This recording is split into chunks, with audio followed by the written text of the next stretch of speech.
Hi guys, this is Swara presents Beyond the Boundary powered by Wahey. Today in this episode we have South Africa opening batter Tazmin Brits with us. Let's welcome her to the show.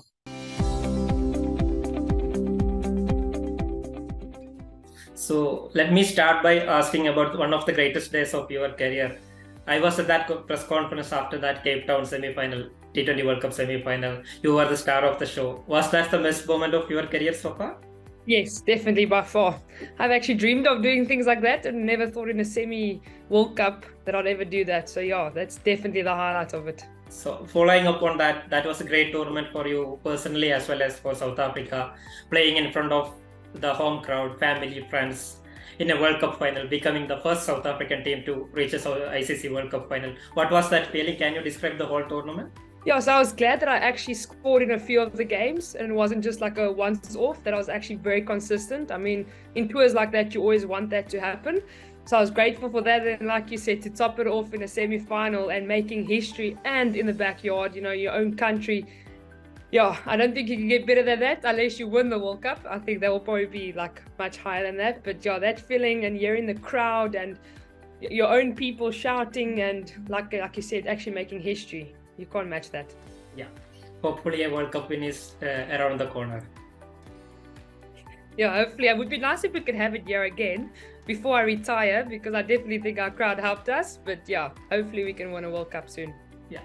So now let's come to the present. You guys just won the ODI series against New Zealand, and you had also success in the Pakistan ODI series back in Pakistan. So what works for South Africa as an ODI side? Yeah, so me personally in Pakistan was good, except now we keep losing that third game. I think if we can shift that, the points are very important when it comes to the qualifications of the World Cup 50 over the ODI. So yeah, we're getting a bit of clicks. It's just we almost like losing the basics when it comes to the last game or two. But yeah, at least we won both series, so that's definitely a good thing, and we're getting up on the table. But yeah, I think the next one is against Bangladesh, if I'm not mistaken, or Sri Lanka. We got to make sure we start winning 3 in a row to get that confidence up. But otherwise, we're pretty confident. Yeah, talking of ICC Women's Championship, now South Africa are at second in the table, just behind host India. So how the ODI squad is shaping up ahead of the ODI World Cup in 2025? Yeah, so there's still a lot of things that we need to change, especially like with New Zealand now, the top order, except for Wolfie, she's been performing. But myself and the number 3, either Goodall or Bosch, we need to start contributing a bit better so we can get our team in a better position, especially when it comes to the power play, the first 10 overs. So once we can get that going, I reckon we might be a team that's unstoppable. Yeah, talking of yourself, you have taken over from Liselli as the top order batter, as the opener, basically partnering Laura Wolvaardt in both formats. How do you see your role as the top of the order? Yeah, so my role is of course still to be very aggressive, maybe a bit more slight risk when it comes to ODI. I haven't been kicking off like I would like to, except for Pakistan. I didn't have, too bad of a series there. But that's part of cricket. Sometimes you're on the top, sometimes you're at the bottom. I'm feeling very good. I'm seeing the ball very good. It's just maybe lack of concentration sometimes. Like both of the ODI games, I actually went out court and bowled to the bowler. So maybe a bit of balance and, maybe just getting in a better position. But in general, it's not like I'm looking for the ball, if I can put it that way. It's more just like contributing in the sense of I need to maybe just be a bit more patient, because as a T20 player, you get very excited when people bowl to you in the power play and you just want to clear the inner ring. But yeah, luckily they keep playing me, so I'm getting good experience with it, because I think I've only played 16 ODI games. So yeah, hopefully by the time we get to the World Cup in 2025, I'll be on form. Yeah, now we are going to move to the T20I formats. You will be playing 5 T20Is against New Zealand. In the Pakistan series, although you had success personally, South Africa couldn't win any of the matches. So what are things South Africa need to work on as a T20I side?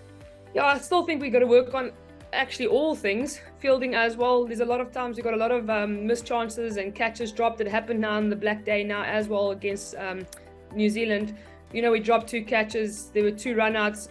Those things change the game completely. So definitely fielding. Same thing with the bowlers, maybe just more consistency. I think we bowled 28 wides in that game. 28 wides is almost 3-4 overs. That's not acceptable in the international scene. And once again, batting as well. We can't be scoring 150s we got to look at those 180s in order to, set ourselves up a bit better. So whether it's the opening pair or whether it's the middle order, we kind of have to be fearless and we have to kick on. So like I said, in cricket, it's if everything can click, then you're unbeatable. You can't just be good in bowling or good in batting or good in fielding. You've got to get everything to get going and be more consistent. So yeah, we've got to work on all attributes. Yeah, talking of opening pair, you have already formed a successful partnership with Laura Wolvaardt. What works you guys as a pair? Yeah, we started to click a bit in the T20, which is quite good. I've noticed either she gets very explosive, and then I always try and fill in by her. But if not, where the roles are swapped around. But yeah, whoever's day it is, we just say you've got to cash in. We try and run very hard. We have a goal every single time in that power play and the 6 overs to get our team to a certain position, and that's all we think about. We don't think about being selfish or anything. We just try and get our team to that position because we know once we get there, I mean, if you're scoring 60 in the first 6 overs, you're likely to make about 180 if not more. So that's our goal every single time, is to get our team in a better position. Yeah, cool. So talking of Laura, how now that she's the captain, how is it playing under her? Yeah, no, she's learning, but what makes it easier for her is she plays all over the world.